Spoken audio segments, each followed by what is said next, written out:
La flotte de la Transat Jacques Vabre présente en cette année 2009 un visage bien différent des précédentes éditions. Les spectaculaires multicoques 60 pieds de la classe Orma, un peu victimes d'eux-mêmes, sont au garage en attente d'un hypothétique retour sur les plans d'eau.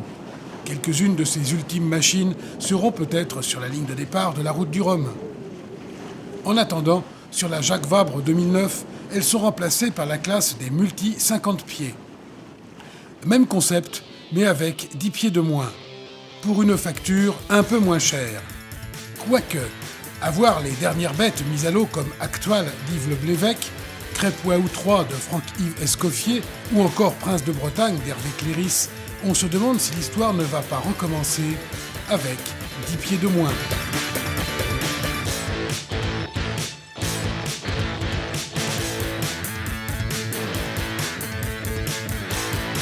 Premier pépin, Prince de Bretagne, plan flambant neuf de Nigel Irens et Benoît Cabaret, perd son flotteur tribord qui se désolidarise complètement des bras. Un incident étonnant alors que le bateau avait fait sans souci son parcours de qualification. Exit donc le beau bateau, Hervé Cléris partira sur son vieux tri qui tape bientôt ses 20 ans. Il ne joue plus dans la même cour, sauf si les autres connaissent également des fortunes de mer.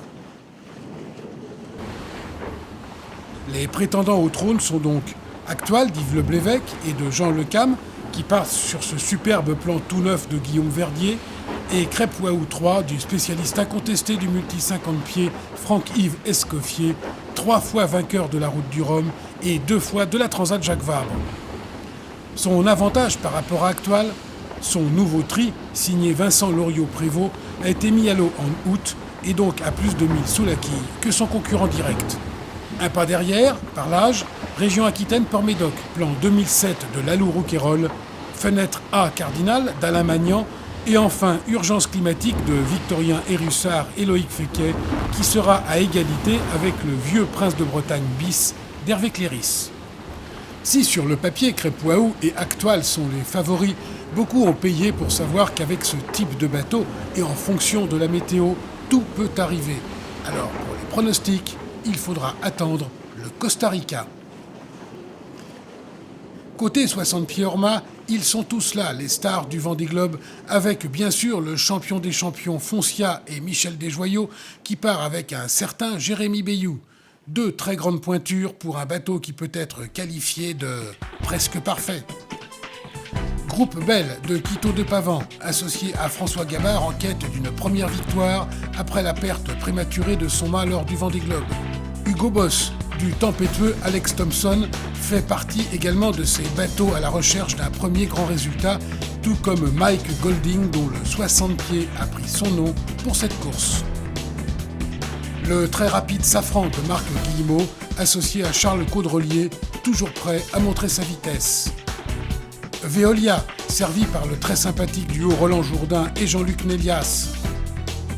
W Hotels, ex-Paprec Virbac 2 de Jean-Pierre Dick, est désormais entre les mains d'Alex Pellat, associé à Pépé Rips, ou leur quasi-sister ship 1876 avec Paqui Rivero, qui part avec, tenez-vous bien, l'extraterrestre préféré des Français, Yves Parlier.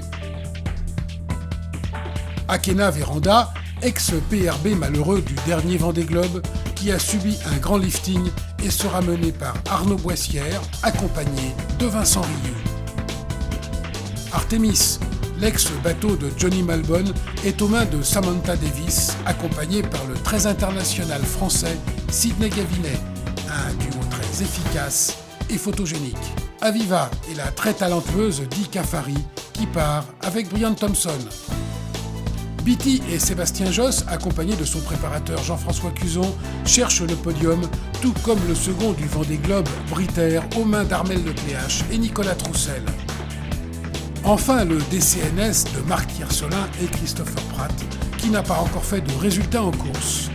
Tous sur une ligne de départ avec un sacré paquet de prétendants au trône, à condition que la météo et la mer les laissent passer et ne les assomme pas avec un train complet de dépression méchante, les obligeant à faire beaucoup de routes au près, allure typiquement casse 60 pieds à la longue.